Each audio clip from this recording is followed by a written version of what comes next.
Hello, everyone. Welcome back to Puppet Time Online. I'm Eric Wright. It's brought to you by the Puppet Kitchen. As usual, Puppet Time Online is your chance to sit down with some of the puppetry community's finest and me to find out what they know about. I've got Katie here with me producing the show. She's there making sure everything runs smoothly, but also catching your questions and comments.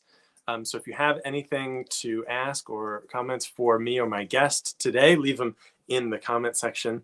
We're on YouTube and also Facebook, which I think comments is over there, and maybe Twitch comments are over there. We're on Twitch too. So I'm really happy that you're here watching the show. I'm so excited for our guest today. She comes to us all the way from Sonora, Mexico, and she's the co-founder of Lormiga Títeres, which is an excellent puppetry company down there. So please welcome to the show, Ailin Ruiz. Hi, Ailin. Hi, everyone. How are you? I'm great. Thank you for having us today. And Absolutely. I say hi to all of your audience, of course. Thank you very much. Yes, hello out there. And just a reminder, if you guys have any questions for Ailin or I today, leave them in the comments. And we'll make sure we get them. Kitty will put them on the screen. Well, it's going to be great. So Ailin, we always like to start with asking people about how they got into puppetry. Can you tell us a little bit about that? Of course. Well, first of all, I want to introduce myself. My name is Ailin Ruiz. Like Eric says, I am the co-founder of Lormiga Títeres, and with Sarina Pedroza, we found Lormiga Títeres, a puppet company based in Sonora, Mexico, right up north next to the United States, like 5 hours away from Arizona, 10 hours away from Los Angeles, California. So probably just find us geographically. And this year we are turning into our 10th anniversary, which is quite amazing for us. And we are very excited about it. That's great. Now, congratulations. Thank you. Now, back to your question, Eric. How did we start it? Okay, so we're going to go back to the 90s. I was, yeah. Okay, you're gonna start counting on how old I am. Well, I was 16, and back in the 90s, there was a puppet company here in my state where I live, and my mom took me to this puppet show with this puppet company called Animalejos back in the 90s. Again, like I said, I saw this show called La Naja, La Cobra Vanidosa, and it was love at first sight. Must say that. Yeah, that's so cool. After the show, I introduced myself to this amazing artist and puppeteer, and I started my path in learning puppetry. First, I started having my base into theater itself.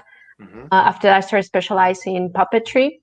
In 2007, I started my first puppet company, which was the prior years before Lormiga Títeres, and then finally in 2011, we found Lormiga Títeres as we know nowadays, and 10 years later, here we are. Here you are. Oh my gosh, that's so cool. What was the who was the puppeteer that inspired you all the way back then? Well, they were the only puppet company here in Sonora. Right now, actually, we are the only professional puppet company here as well. We are the oldest company in puppetry itself in history for my state. But they were my inspiration, and they were pretty much of a blessing because they guide me through it, and nowadays they're still in contact with me, and they have been really, really close to our work, and they have, given us inspiration the first time. After that, I think we have looked up for different puppeteers. Here in Mexico, we have a Master of Masters, which is called Carlos Converso, which is an Argentine puppeteer, which is like the Masters of Masters here in Mexico.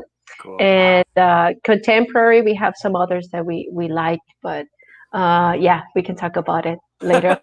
Well, did you ever get to collaborate with them on projects after they inspired you? Not yet. I guess I think we are on right now. We have the experience, and that we could actually just get knock doors and say, you know what, we want to collaborate with you. Yeah. Prior time, I guess we were just like, learning, trying to see as much as we can, trying to just go into our aesthetic education, which is very important for puppeteers and the artists around. Yeah. So I guess nowadays, we want to knock their doors. I'm probably going to be knocking doors. Right. After this interview, I'm just going to email them. But I guess I think we are mature enough. Our artists and our being an artist and as a puppeteers, I think we're mature enough to start, trying to make collaboration with other puppeteers. But that's the goal. That's the goal at the end. That's really cool. Okay, so now that we know a little bit about what got you into puppetry, I always like to ask what keeps you in puppetry? Well, that's a very interesting question, Eric, because early morning, I was telling you before, backstage. Yeah. We were on a panel discussion on Little Theater Angel. Yeah, and London, there was right? this amazing puppeteers for a lot of experience, and catch my attention for comments, and came up to my mind, why is it I keep on puppetry? I guess children should not lack of puppetry theater, right? Because they give them imagination, creativity, and of course being an example of dreams come true, right? So, and most of these panelists started as they were kids, right? Starting watching someone doing what they do, and they got inspired and then do what they do. So I guess kids and children should have always puppetry on their lives and theater itself around. I mean, talking from all theater, but yet it is important for them to have them and be an inspiration.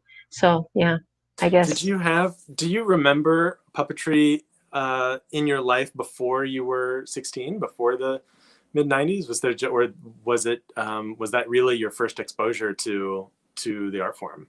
It was first exposure, I guess. Before that, well, we have done some documentary on puppetry here in my state. Giving a parenthesis here, we have done a museum exhibition with puppets that they've been donated for us from the 80s, back in the 80s. And for the time I watched this first show, then I was 16. This company was like 3 years old. So before that, there was no company that showed puppetry itself. That was my first time I saw puppetry, live puppetry, of course, because there's shows on TV, but that's not the same experience. You might agree with me. Yeah. So it was my first time, right? That's really cool. And I, like I said, I just fall in love for first sight, and I said I want to do that, and I started my path then since. Yeah. Did you have a question you want to pop in here? Yeah, we had a question from YouTube. Oh, great.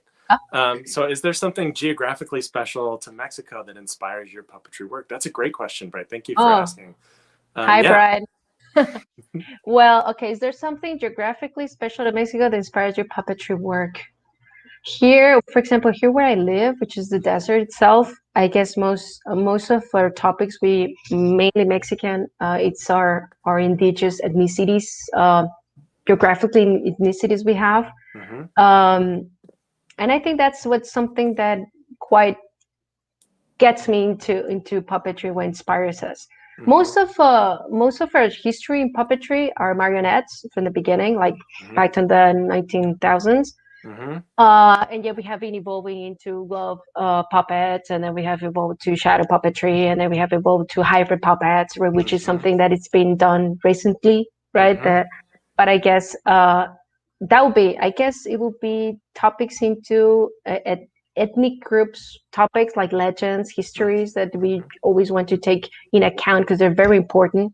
And of course, history of puppetry before that. Do you draw a lot on your own childhood, like stories from your own childhood to bring into your own work? Or is it really, or do you like, is it stories and legends like from, historical research? Some of them have historical research, but some of them, like our recent work, we have found out, Sarina and myself, we have found out that most of our recent work has been inspired of our childhood. What we, probably most of it cartoons, what we, maybe you have seen our shows or maybe not, but most of our inspiring are cartoons on the 90s, right? Sounds and topics and things that we liked before, what we fear about, Sure. and we find ourselves asking ourselves about, do you remember this cartoon? It was kind of weird that this thing happened, and then finding out, like, for example, Sarina, when we were talking about it past days, she was telling me about this cartoon that she was annoyed by this type of lighting it has. And I was like, I did not see that outside. How do you catch that?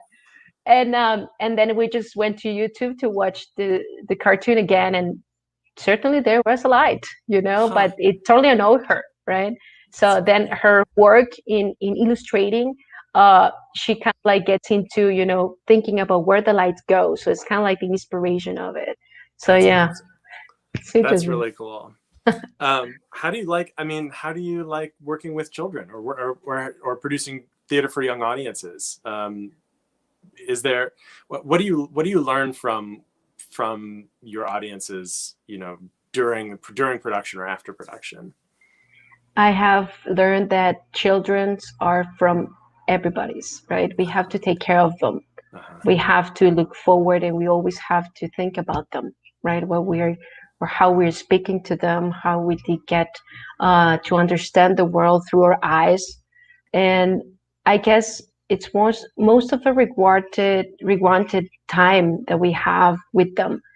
I have learned that they are very unique and special audience, yet it is restricted by how adults understand the world. For example, if we have an adult or a family itself that has never gone to the theater, it's more likely not to go to the theater. So that's why it's important for us to foster families to go to the theater itself, because we want more children to get inspired. And like I said at the beginning of our interview, children should not lack of puppetry shows. They should see them, and adults, of course, because puppetry is not only for children. I mean, even though we have, puppetry shows for family shows, it's like any other movie you see on the movie theater, right? It's classified, for all audiences, but yet you can watch them. So it works the same on puppetry and theater. So always fostering families and young audiences to go to the puppet theater and watch the puppets. So I guess they're amazing. Children are amazing. Yeah, it's really. Oh yeah, you have another question you want to throw in? Bright has another really good question. Oh, excellent. I'm Bright.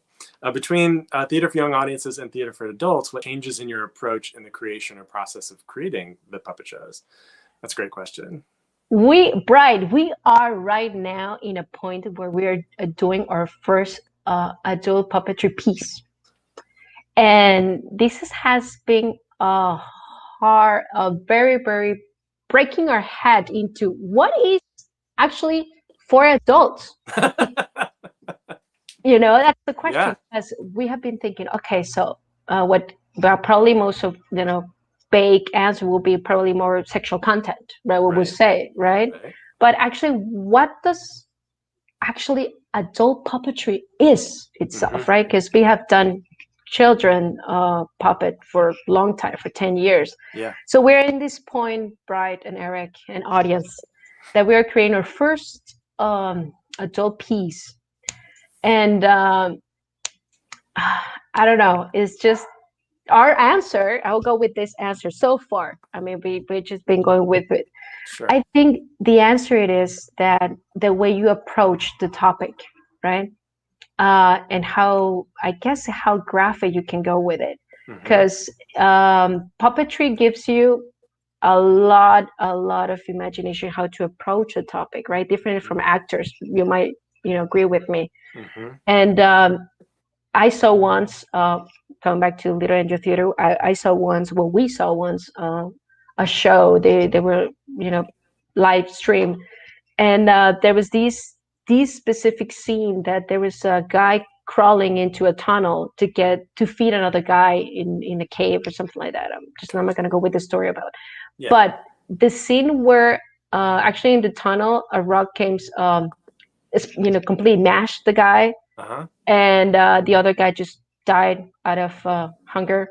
So it was very explicit the way it was shown, and I was like, this is not for kids. I mean, this is something that kids should, that's truly not something for kids. Yeah. So I guess right now, so far, our talks and our analysis about what is children and what is for adults, it's the way you approach the topic. Because I guess you can talk to kids and you can talk to children about any topic, right? But depends on the approach you give them. So I guess so far our analysis goes to how you approach it. That's really cool. Here's one thing that I'm curious about. So you've been doing theater for young audiences for 10 years. Lormiga Títeres is 10 years old now, which is great. And that's really saying something, I think, for a puppetry company. I feel like that's a really big achievement. Is there, what are the things that you're doing now that would have made you the most excited 10 years ago? Like, or that would have excited Ailin 10 years ago would have been so excited about what you're doing now? That's a very nice question. I love it. I'm a dreamer, I must say. Sarina says always that I'm always thinking, from 10 years from now or 5 years from now, I'm always thinking about what's going to happen. Yeah. And I guess if I should talk to Ailin that was 16 years old, I guess that one of the things that have amused me is that the way we can get connected with other puppeteers and learn from them, right?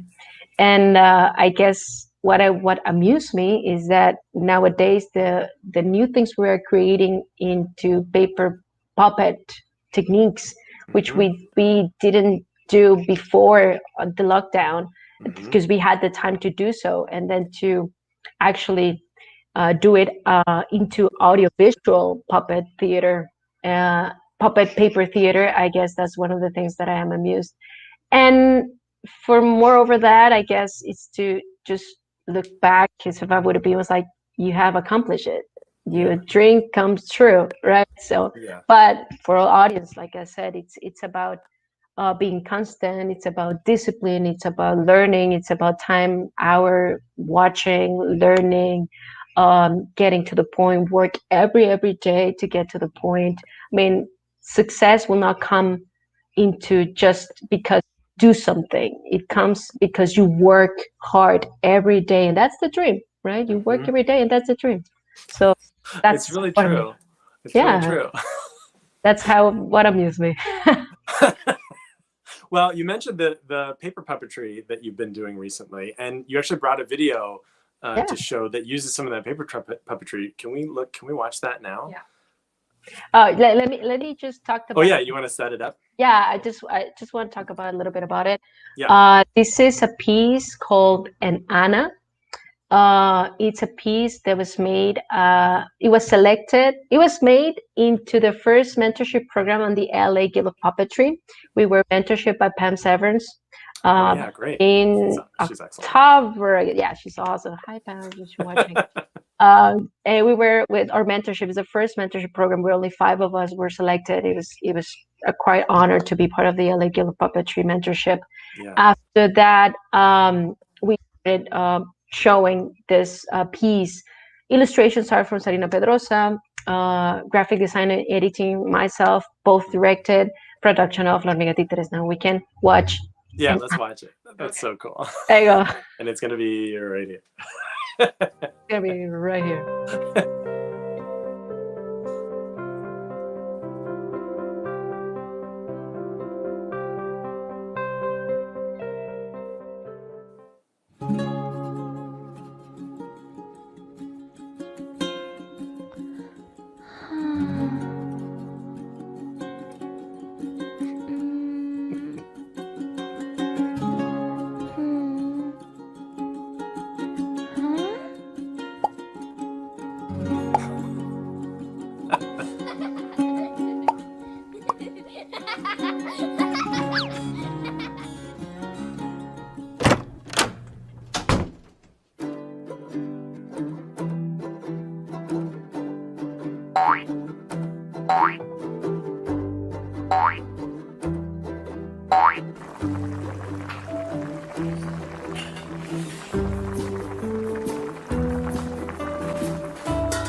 Ana?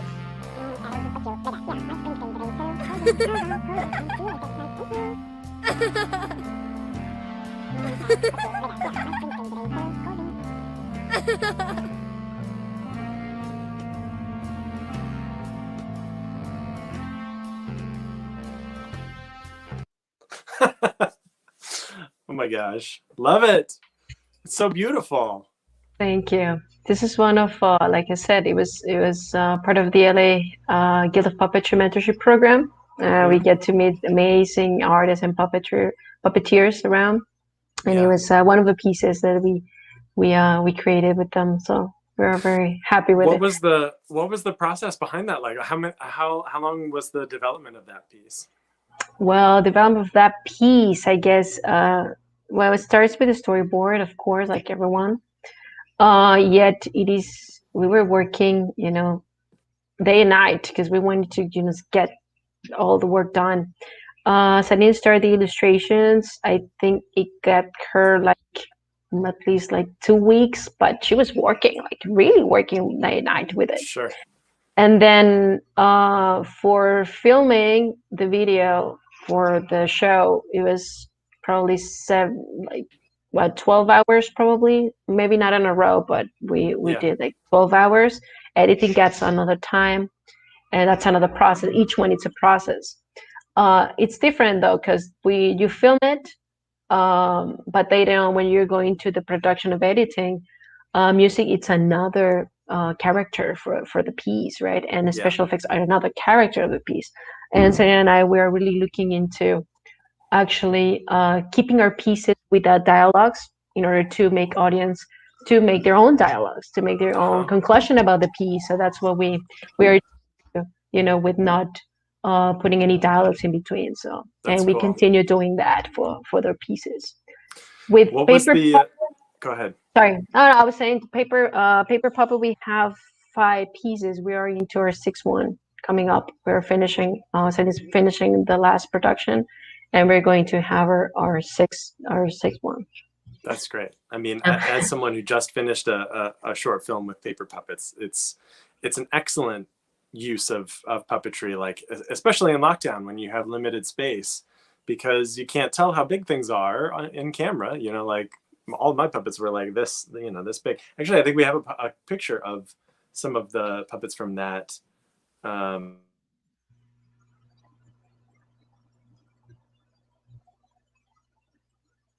Let's see here. Oops. There we go. Yeah, there you go. Oh, this is from a different one. Oh, this is a different. That's for a 111. Right. Yeah, but yeah, you can see the.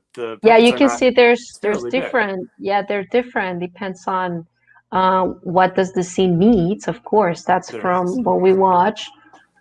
That's an Anna, and yeah, there's some of them are really small, some of them are bigger. In order to, it depends on the scene, I guess. It depends on what do you want to emphasize in each one of the scenes. Sure. It's like this zoom you're doing.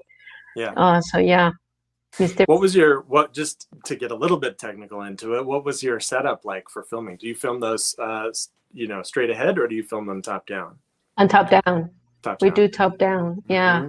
We have done some into horizontal way too. Yet we kind of like the top one. We like same. Yeah. Same. I much prefer it.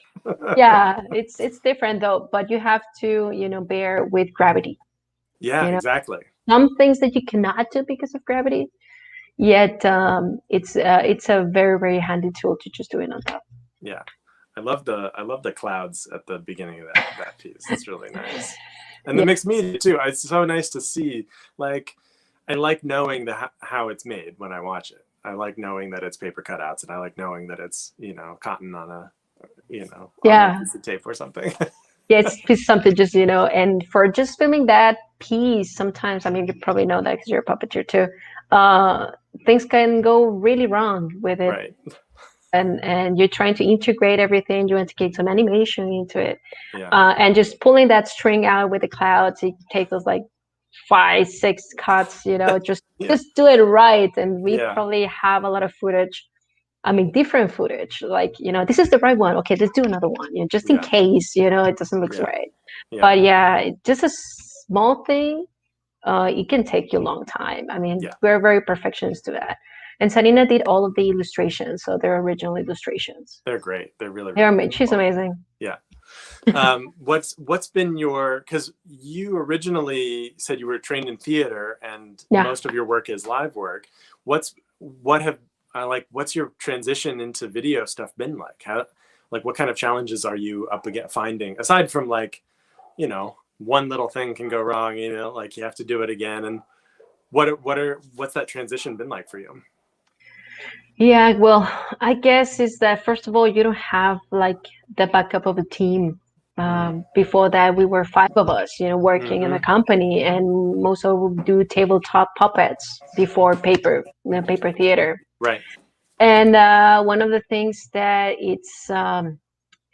problems we had before that, like a year ago, before lockdown, we were thinking about launching our first TV shows, like puppet TV shows, like streaming. We had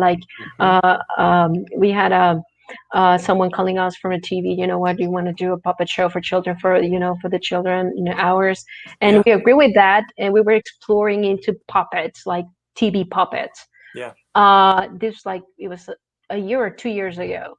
and then we started, our path into learning how to use puppets on TV, because there's different, I might understand that it's different from theater than into TV. So we started our path into learning and getting to courses and get to know, there's different things out of TV puppets.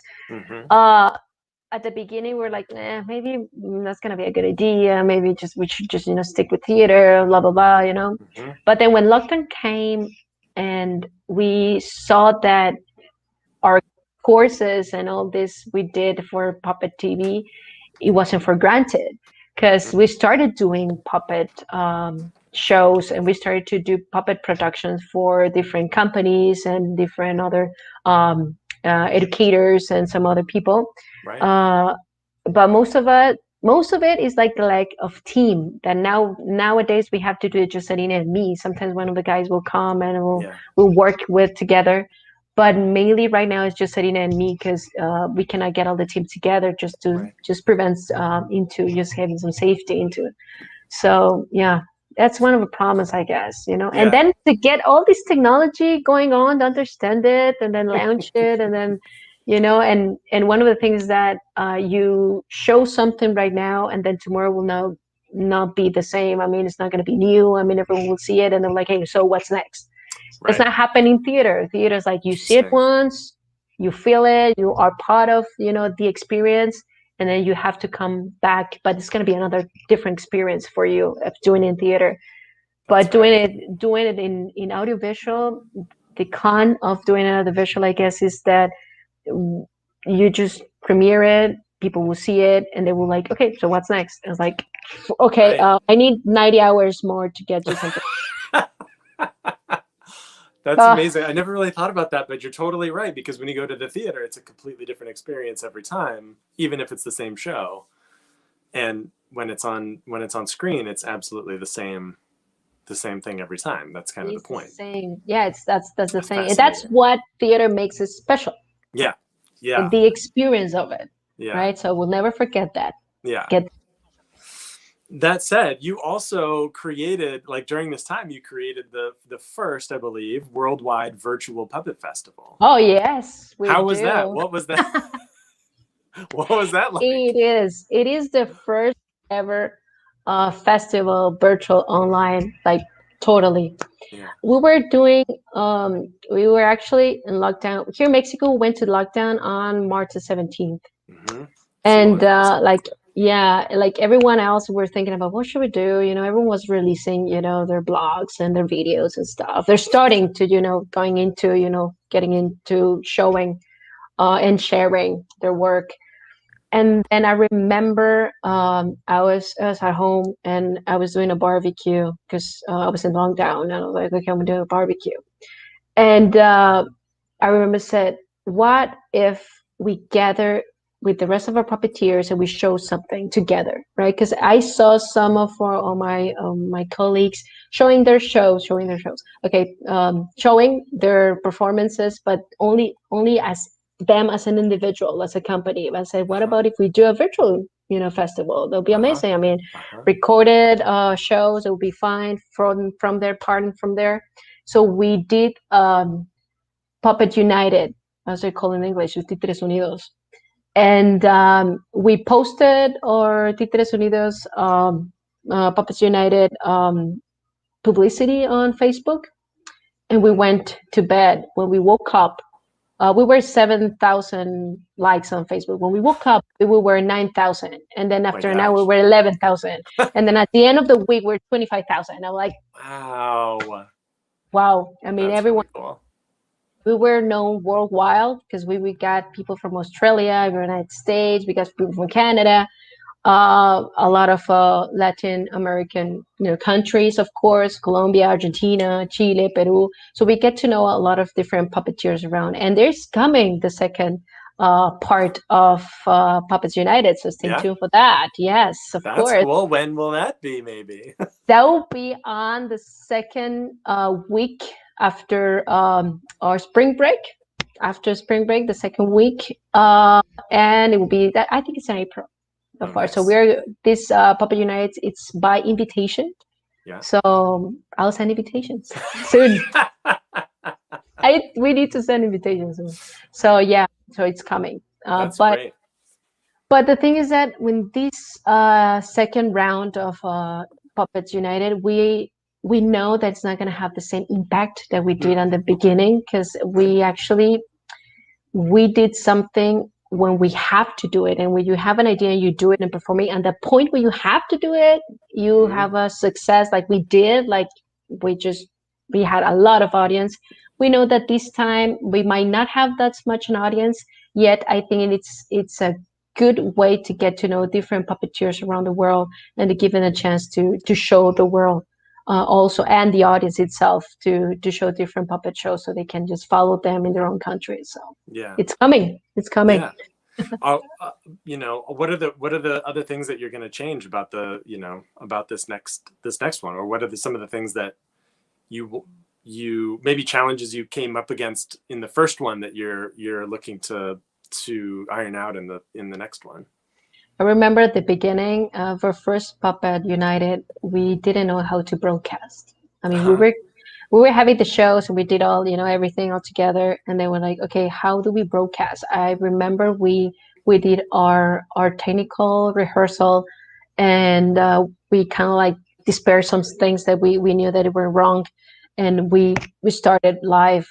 I think one of the things we're going to change, I think I will go with probably performing in different social media, I guess, because I guess there's a lot of different social media that we can reach to it. One of the things that we actually have, and we're going to take from, and we do in Lormiga Títeres, is that every one of our shows is streamed online. We take them down. When it's not online, I mean, you have to see it on the point and the time you have to see it. If you don't see it, you won't have to see it again. Because we want to remind into kind of like theater experience. I'm gonna go with that, but into the unique way of experience something that you will not be able to watch again, right? So it's rarely you will find a Lormiga Títeres show live. Or stream or YouTube, because we just take them down because of that. We want people to get connected, and the time they get connected, because then they was like, okay, so I can see it later. I mean, we want them to keep on watching at the time they want watching. And of course, if you're there, family is going to be there, so we want to share family time together. So basically, yeah, that's great. I mean, maybe we should take these down after we put them up.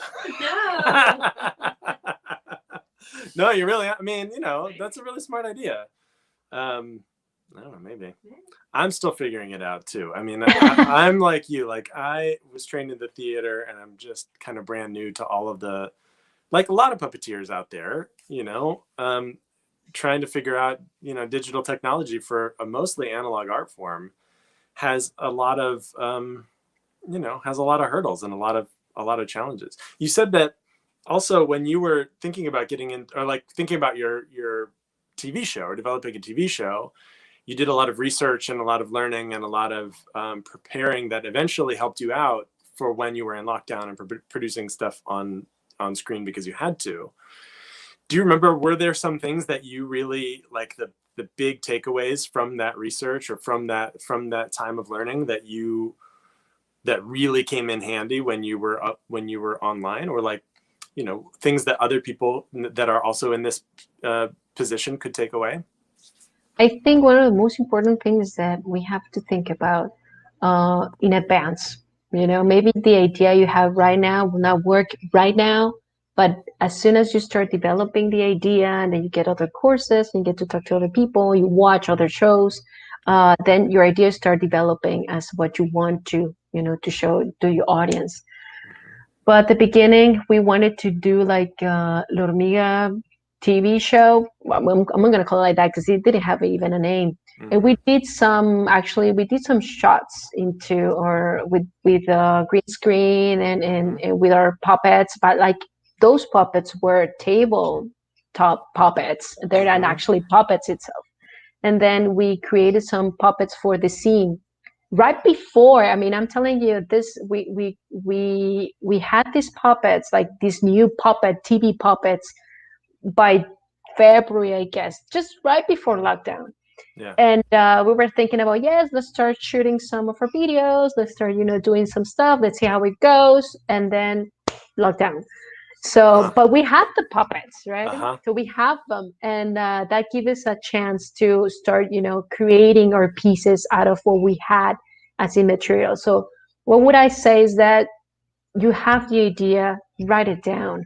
You have a picture in your mind or something, or a show you want to do, write it down. For example, I have Sarina and I always talk about our shows and our projects have like 2 years period of development. I was thinking about TV puppet show 2 years ago, and then 2 years after we started forming on to, well, not TV itself, right? But then live stream and in YouTube and having our series and stuff. So what I would recommend most of it is that you might have the idea, you might say like, I don't know how to do it, maybe later, write it down. Eventually those notes will come out and like, I have the answer. So you will have it there handy, and they will come, naturally. You will develop it, right? That's what I would say. Yeah, that's great. That's such a good idea. Yeah, do you have a question you want to throw in there? Bright is on it. He has a million questions, and Love they're it. all really yes. Love Right. Yes. Right. If budget wasn't an issue, what sort of cross-border collaboration would you like to explore? It's, again, great question. Bright, you're doing awesome. If budget wasn't an issue, well, we always, if we would have $1 billion and we could do whatever we want, that would be amazing. Yeah. But I think there's a lot of good collaboration without money being involved. I guess I'll go with, if we have to go across, cross-border collaborations, I will be into probably directing, someone direct us, probably some one-on-one mentorship, that would be awesome too.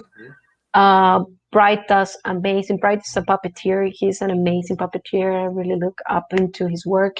Yeah. I'm gonna send you an email once I'm finished. Yeah. But I would love to, just get probably collaboration in between of, it's different. That's something into my perspective.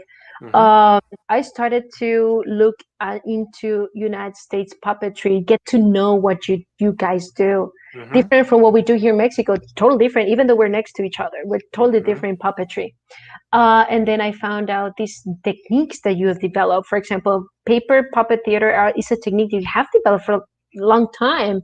And we haven't here in Mexico have developed that much of time. And then the cross-border collaborations will come with it. How do you see puppetry and how do I see puppetry? And that's the beauty of collaboration. Yeah. I think money, it's good. Yes, of course, we live out of, when we work.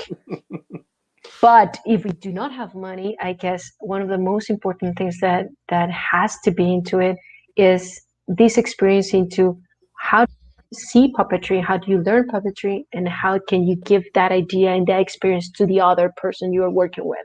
So totally into whoever wants to work with us, or whoever wants or has the desire to collaborate with us, do not hesitate into sending us an email.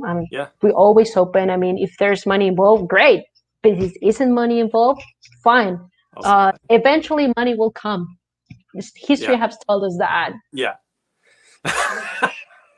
What do you think? You mentioned that Mexican puppetry is very different, or has very different history or tradition than American puppetry. What do you feel like are some of the keystones of those differences? What do you feel like are some of the hallmarks of what makes Mexican puppetry truly Mexican puppetry?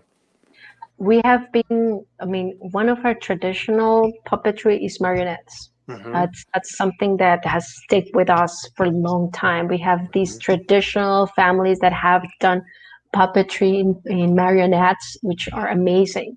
And then it has been evolving into tabletop puppetry, with most of, probably you have seen some of them, Mexican, in Latin American, I would say, tabletop puppetry. We have done paper puppet, but like I said, it hasn't been a technique that we have been developing much. We actually have our first Puppet Theater Festival. It has like 1 or 2 editions. I mean, there hasn't that much of time. I guess Mexican, it will make Mexican puppetry. I guess we'll go into tabletop puppetry, marionettes itself. Yeah, some glove puppetry also. Yeah, Sure. There's a lot of technique on that. And we have got a lot of influence from Latin America, like lambi puppetry also. But a lot of influence into Latin America. I mean, Brazil, Argentina, and stuff. They do actually tabletop most of it. Yeah. Not all of them, but basically is that. Maybe Latin America is just techniques on that. What I can say about different from United States and Mexico, which is one of the things that I have seen. You have different techniques. For example, the approach of paper puppet theater, which we're into right now. Yeah. My research into United States puppetry came into knowing what's a cranky. I didn't know what was a cranky, and you guys have done it for a long time.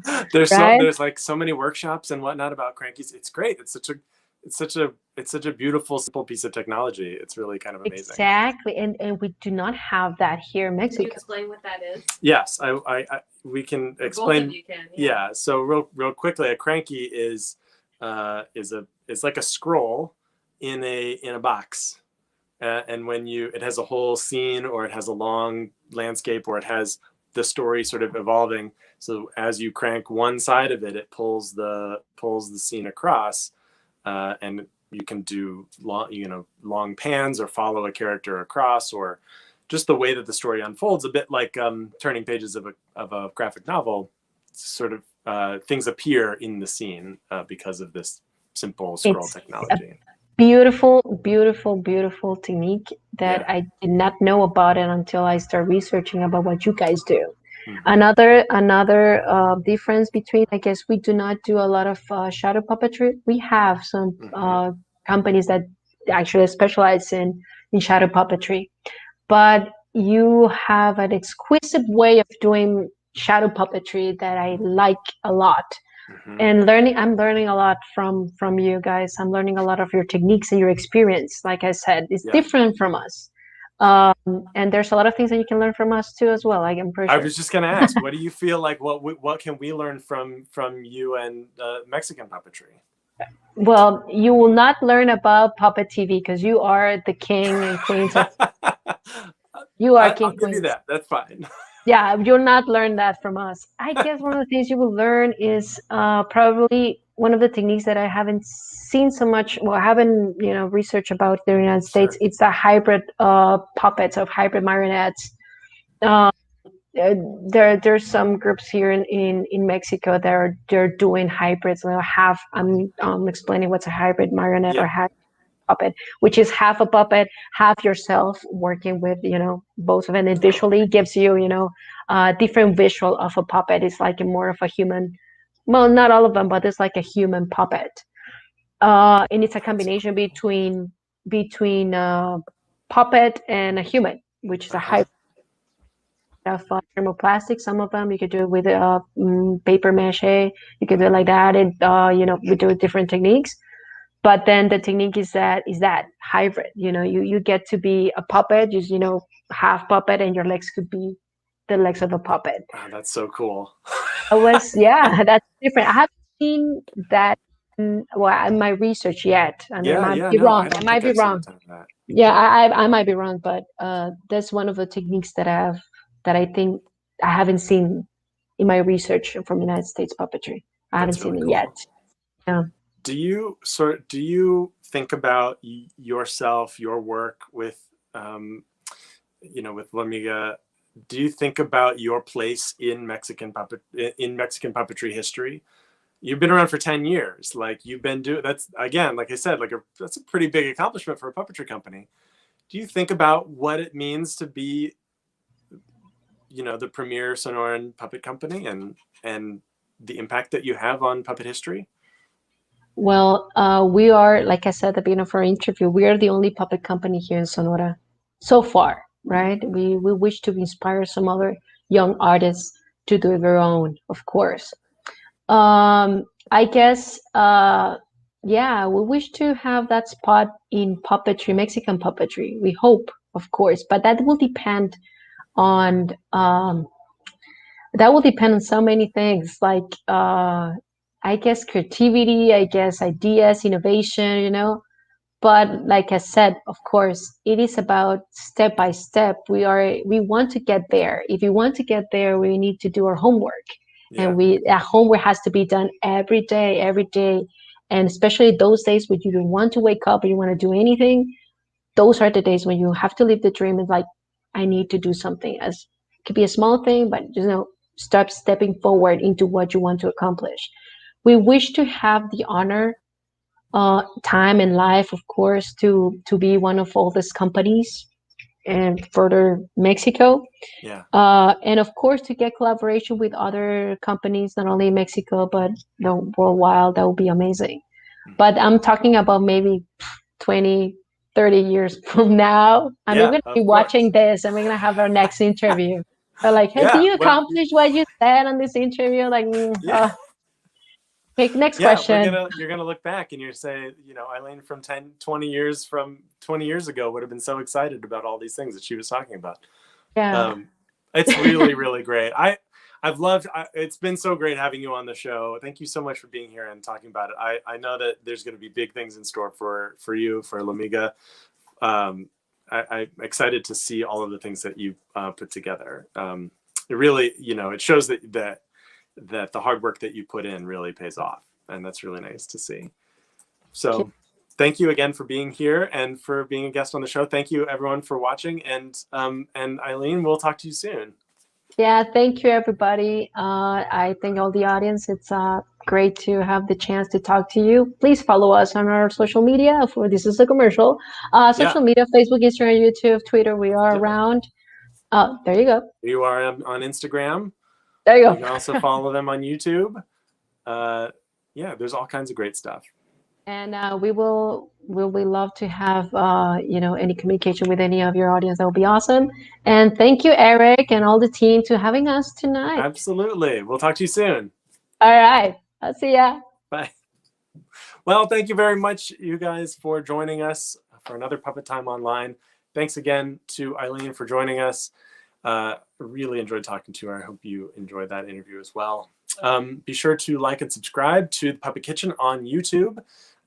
You can also follow us on Instagram. We started this show on Instagram Live, so follow us there at the Puppet Kitchen. It's the Puppet Kitchen on Instagram. And puppetkitchen.com, of course, has lots of our past work and announcements about where to see us. Also, brand new, we have a Patreon page now where you can support this show. And we're really excited about that. We hope you all go to that patreon.com/puppetkitchen and sign up to support this show so we can have more great guests like Ailin. And there are several perks about being a patron there that you can find. It's really great. Woo woo. Woo woo is correct. Thanks, Katie. Of course, we also have Puppet Kitchen swag that you can pick up from our store. And so please support the Puppet Kitchen in that way. We really love having you here watching the show. We'll be back next week, Wednesday at 2 p.m. It's right in the middle of the week. I'll have Katie with me again and another incredible guest. So until then, just remember, you don't have to do everything to do something. We'll see you next time.